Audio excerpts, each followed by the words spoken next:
Nobody expected it. Not the fans, not the family, not even the people closest to the Braxton sisters. Towanda Braxton, the calmest, most grounded sister in the family, found herself in handcuffs after an incident that has left the entire entertainment world stunned. But the arrest wasn't the part that shook people to their core. It was what came after the revelation that Tamar Braxton, her own sister, may have played a much bigger role in the ordeal than anyone realized. It all started with a disagreement. Something so small, Towanda brushed it off at first. But behind closed doors, tension had been building for months. Arguments, misunderstandings, long-standing wounds that never fully healed. And somewhere in the middle of all that, Tamar made a decision that would change everything, a decision that Towanda never thought her own sister was capable of. The moment news broke that Towanda had been arrested, fans immediately jumped to conclusions. But insiders claimed Tamar wasn't just a witness to the chaos. She was tied to it. Documents, texts, and behind-the-scenes conversations started leaking just hours after the incident. And now people are whispering that Tamar's hands might not be clean, that she may have pushed things too far, crossed a line she couldn't come back from, and triggered the chain of events that ended with police lights and Towanda's reputation on the line. Now the world wants answers. What really happened between the sisters? Why did Tamar step into the situation the way she did? And was this betrayal intentional or the result of a family feud spiraling out of control? Towanda Braxton had always been the steady sister, the quiet force, the one who stepped back when the cameras rolled too loudly and stepped forward when the family needed grounding. For years, fans watched her play mediator, voice of reason, and emotional anchor in a family that lived on the edge of chaos.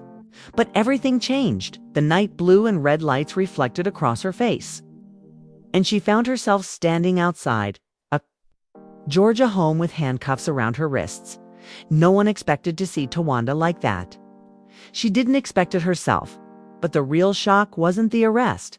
It was the betrayal that led to it. And the betrayal came from the last person she thought would ever hurt her. Tamar.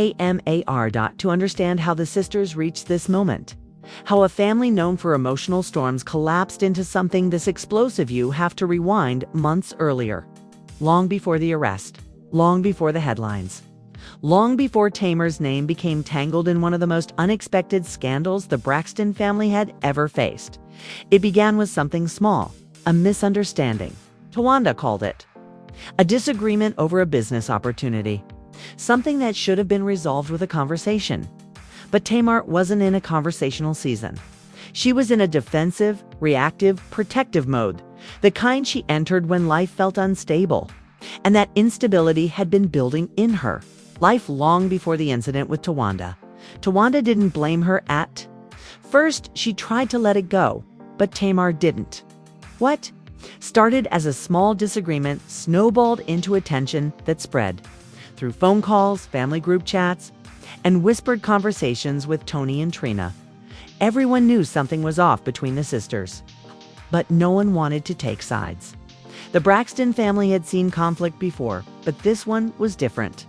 It was personal in a way people couldn't quite articulate. Things escalated when Tamar began telling people that Towanda was moving funny. According to insiders, she felt Towanda had been talking behind her back, making decisions without her, and keeping things from her that she believed she deserved to know. Towanda denied it all. She told Tamar she had misunderstood. But by then, Tamar's trust was cracked. And once Tamar loses trust, she spirals. And spiral she did. Slowly, quietly, until she reached the point where she made a choice that would put everything in motion. Towanda didn't know how bad things had gotten until the night she received the call. It happened. Late around 11 p.m., she was home, relaxing. When police arrived at her door, they said her name, asked her to step outside, and explained they had a report tied to an ongoing conflict involving someone she knew. That someone was Tamar. Towanda froze. "What does my sister have to do with this?" she asked, but the officers weren't there to answer her questions. They were there because a report had been filed claiming that Towanda had made threats, real or perceived, against someone close to Tamar, The officers weren't accusing her of violence. They weren't accusing her of anything dramatic. But the report was serious enough that protocol required they detain her, pending clarification. Towanda couldn't believe it. Threats? Her? Against who? She tried to explain it had to be a mistake. She insisted she hadn't spoken to anyone that day, not Tamar, not Tamar's people. Not anyone outside her family, but the officers had. Paperwork, a name, a statement, and a claim that someone felt unsafe. Towanda's heart dropped. She asked to see the report. She saw the name. Her stomach twisted. It wasn't Tamar's name on the report, but it was someone extremely close to her. Someone Tamar had been fighting with earlier. Someone Tamar had accused Towanda of taking sides with days before. Towanda realized in an instant. This wasn't about a threat. This was about revenge, not the kind that was planned or malicious. The emotional kind, the reactive kind, the kind that happens when someone acts without thinking, without breathing, without understanding the consequences. Tamar had been angry with this person earlier in the week.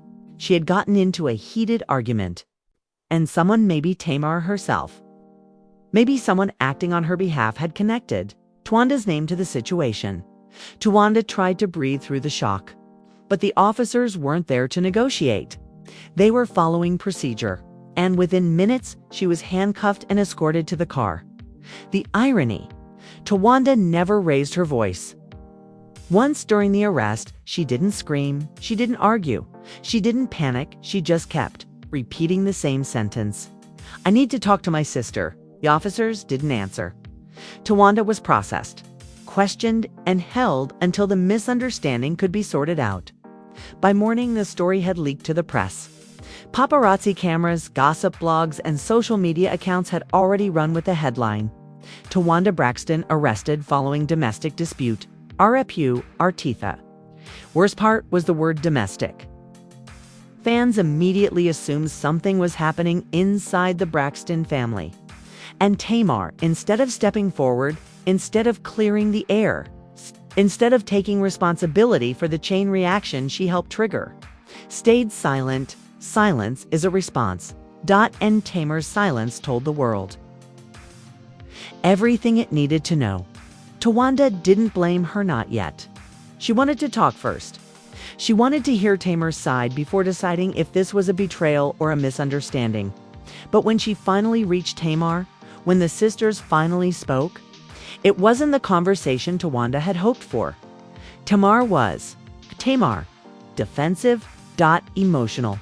She insisted she had nothing to do with the report, and her tone didn't match her words. She claimed she never mentioned Towanda's name to police, yet she slipped more than once during the call. She said she didn't think it would go that far. A sentence that told Towanda everything she needed to know. Towanda wasn't angry at first. She was heartbroken.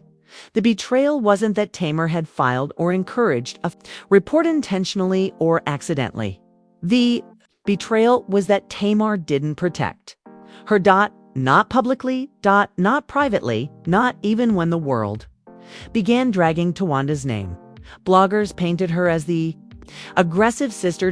Fans speculated she had snapped under family pressure. People who didn't know Towanda spun their own narratives. She waited for Tamar to defend her, to say something. Anything. But Tamar stayed quiet. Eventually, Tamar posted a single vague message about letting the truth come out and standing firm. The message didn't mention Towanda. It didn't mention the report. It didn't clear anything up. If anything, it made things worse. Towanda realized something painful. Tamar was protecting herself. Not the truth, not the family, not her sister. Not the family, not her sister. Towanda's arrest wasn't the story. It was the symptom. The real story was the fracture in their relationship. One sister's silence. Another sister's shock. And the moment everything finally snapped between them. Part 1 ended with the world blaming Towanda.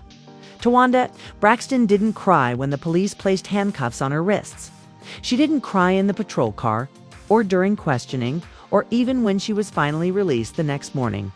But when she got home, walked into her living room, closed the door behind her, and saw the silence of her own house staring back at her, she felt something inside her break. Not because of the arrest, not because of the humiliation, not because of the headlines, but because of the truth she could no longer avoid.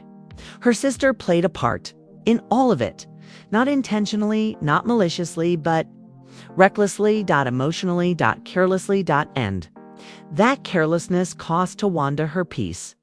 The arrest itself wasn't the end, it was the beginning. Once the story leaked online, the real damage started. Blogs twisted the narrative. Headlines exaggerated the situation. People who didn't know Towanda turned her into a villain overnight.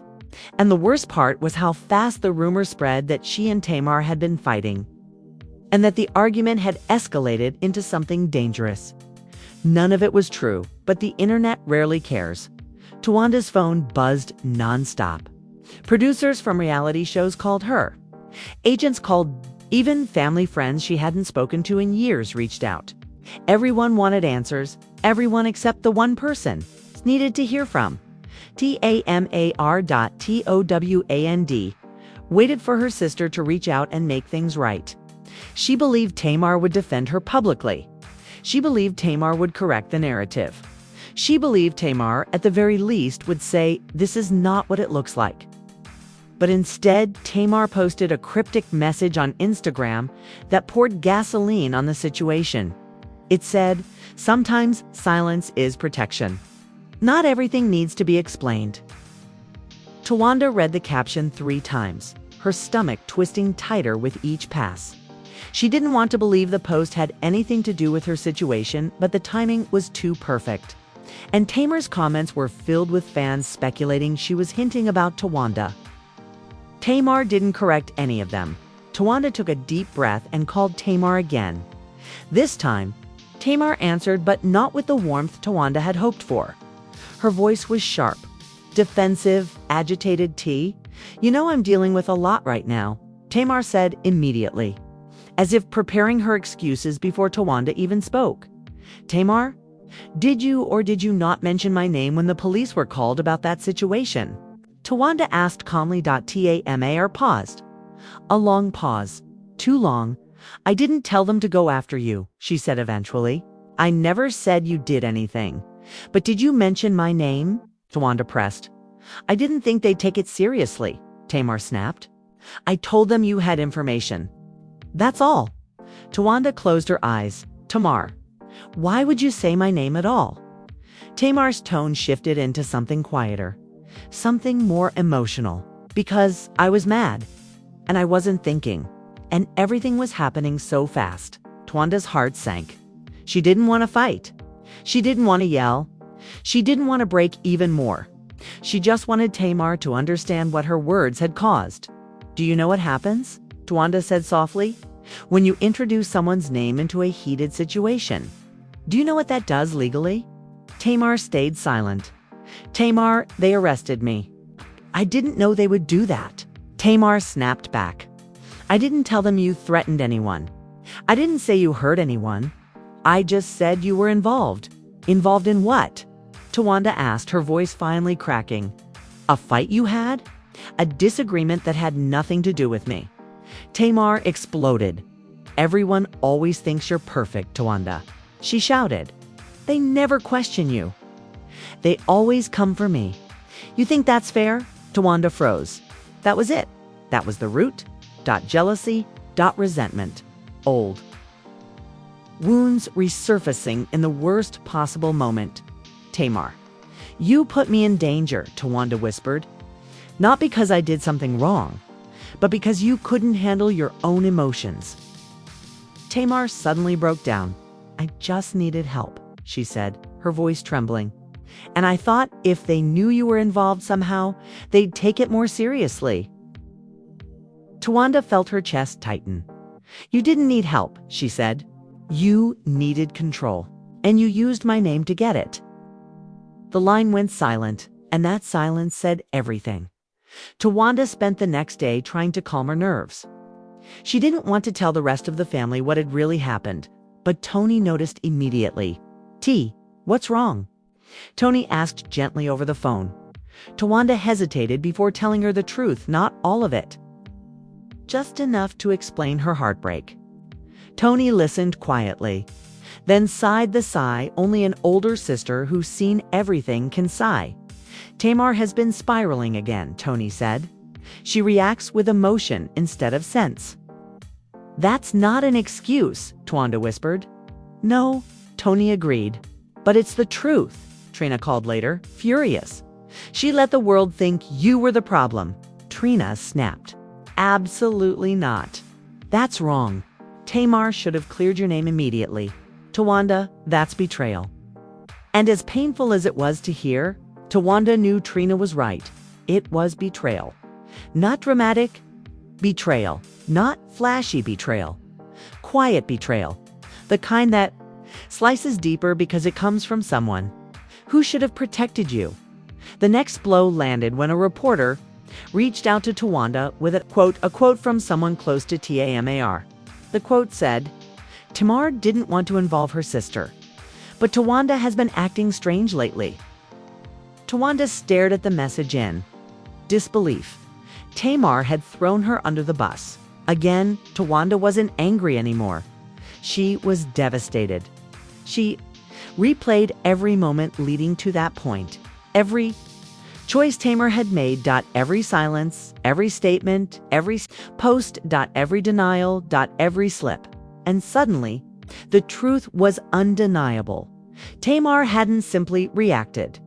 Emotionally, she had chosen self-preservation over sisterhood. Towanda wasn't angry that Tamar mentioned her name. She was angry that Tamar didn't clean it up, that Tamar let the world believe Towanda was dangerous, that Tamar let her sit in a jail cell while Tamar sat behind a phone. POSTING cryptic messages about protection.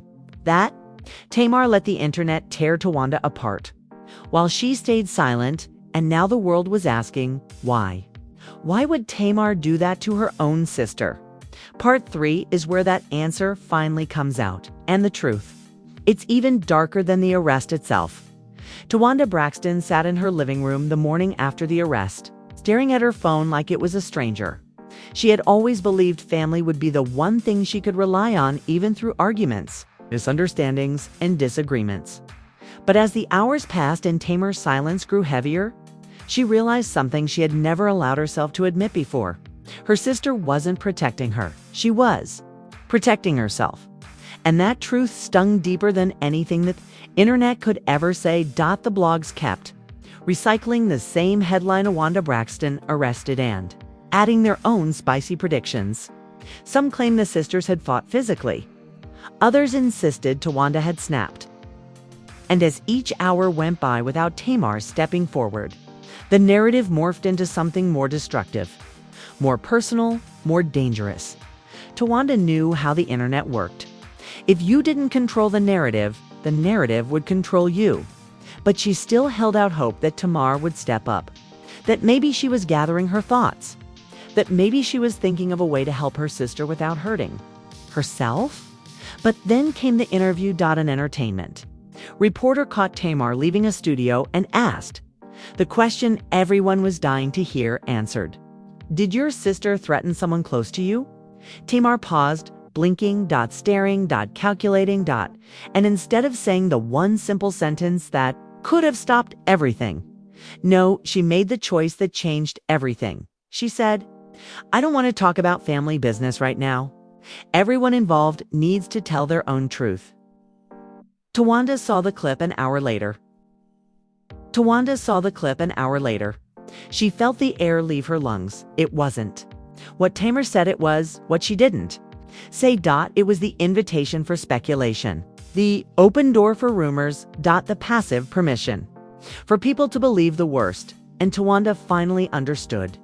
This wasn't a misunderstanding. This wasn't an accident. This wasn't a moment of emotional impulse. It was a choice. A sister choosing her reputation over Towanda's freedom. A sister choosing a narrative over a bond. A sister choosing survival over loyalty. The family group chat exploded after the video. Trina was furious. Tony sent a quiet message asking everyone to calm down. Even Evelyn Braxton, the matriarch, weighed in with a long voice message that carried more disappointment than anger. But Tamar didn't respond. She didn't apologize. She didn't clarify. She didn't even acknowledge Towanda. Towanda sat alone, reliving every argument, every uncomfortable moment, every time Tamar had acted impulsively in the past. Those moments used to frustrate her. Now they haunted her, because now she realized those past explosions weren't isolated incidents. They were patterns. Patterns that grew in silence. Patterns that were dismissed as Tamar being Tamar. Patterns that finally climaxed in a betrayal Towanda never imagined possible. Towanda thought the worst was over. Until the leaked audio surfaced. It wasn't long, only a minute, but it was enough. A recording of someone close to Tamar talking about the incident. In the clip, the voice said Tamar didn't think it would go that far. She just needed someone to make the situation sound serious. She wasn't thinking about what it would do to Towanda. Towanda's heart broke all over again. The internet replayed the audio endlessly. Fans were divided. Some defended Tamar, claiming she'd been under pressure. Others turned on her completely. Some blamed the whole family dynamic. Others demanded both sisters speak publicly. Towanda kept quiet, not because she was scared, but because she didn't want to be the one to expose Tamar further. She had every right to speak out, every right to defend herself, every right to clear her name. But even in her hurt, she tried to protect her sister's dignity. And that was the difference between them. Towanda protected Tamar instinctively. Tamar protected Tamar strategically. But the moment everything changed, the moment the betrayal fully revealed itself, was when Towanda finally learned why Tamora allowed things to go so far. It came from an unexpected source. A family friend called Towanda privately, nervous, hesitant, unsure if they should say anything at all. They eventually confessed that Tamar had been struggling for months with trust issues, paranoia, that people in her life were abandoning her, talking about her, plotting behind her back. She had pulled away from friends, questioned family members, and pushed away people trying to help her. And in the middle of that spiral, someone close to Tamar had told her a lie that Towanda had been complaining about her to others. It wasn't true, but Tamar had believed it. And instead of asking Towanda directly, she let her pain grow into resentment. When the argument with the person close to Tamar happened, her emotions erupted. She needed leverage. She needed validation. She needed someone else's name to make her anger sound justified. She chose Towanda's, not because she wanted Towanda arrested, not because she wanted Towanda hurt, but because, in the moment, Tamar wanted the world to believe she had people backing her. She used her sister's name as emotional, collateral. And when the police acted on the information faster than she expected, it was too late. Towanda, hearing the truth from the family friend, didn't know whether to scream or cry. She felt compassion. She felt betrayal. She felt exhaustion. But most of all, she felt clarity. She finally understood why Tamar didn't correct the narrative. Admitting the truth would have forced Tamar to admit she'd acted out of insecurity, jealousy, and fear, not justification. Towanda didn't feel anger anymore. She felt grief. Grief for the relationship she thought she had. Grief for the sister she thought she knew. Grief for the bond Tamar had fractured without realizing the depth of the break. But grief wasn't the end. Towanda quietly released a statement, simple and elegant, clearing her name without dragging Tamar into the spotlight. She said the incident was a misunderstanding. She said she loved her family. She said she wanted healing. Fans praised her grace. Some hoped the sisters would reconcile. Some demanded Tamar apologize publicly. Some insisted the Braxton family needed therapy, but Tamar stayed silent again. Towanda finally understood why Tamar wasn't ready to face the truth, but Towanda had already done the Hardest part, she faced it alone. And that? Choice, her quiet resilience, her refusal to escalate. Her refusal to degrade her sister became the moment she reclaimed her narrative. She walked away not as the sister betrayed, but as the sister who refused to betray back. What happened between Towanda and Tamar wasn't just a headline or a moment of family drama, it was a lesson in how quickly trust can shatter when emotions overpower clarity. Towanda didn't ask to be dragged into a storm she didn't create. She didn't deserve the humiliation, the speculation, or the silence that followed. Yet even in the middle of the chaos, she chose composure. She chose truth. And more importantly, she chose not to retaliate, even when she had every reason to. If this story opened your eyes to the deeper cracks beneath the fame and spotlight, don't let it fade with the next rumor. Share it, talk about it, because what Towanda experienced is something many people face, quietly being punished for someone else's fear, someone else's insecurity, someone else's spiral. This wasn't about an arrest. It was about accountability. It was about family dynamics that spill into the public. It was about the pressure of celebrity and the consequences of unresolved wounds. Tamar didn't set out to destroy her sister, but her choices caused harm that can't simply be ignored or brushed aside. Healing starts with honesty, and sometimes honesty begins with telling the truth out loud, Evan, when it hurts. So, if you want to see what happens next in the Braxton family saga, if you want the next scandal breakdown, or if you're ready for another explosive title, just send it. Explosive title, just send it.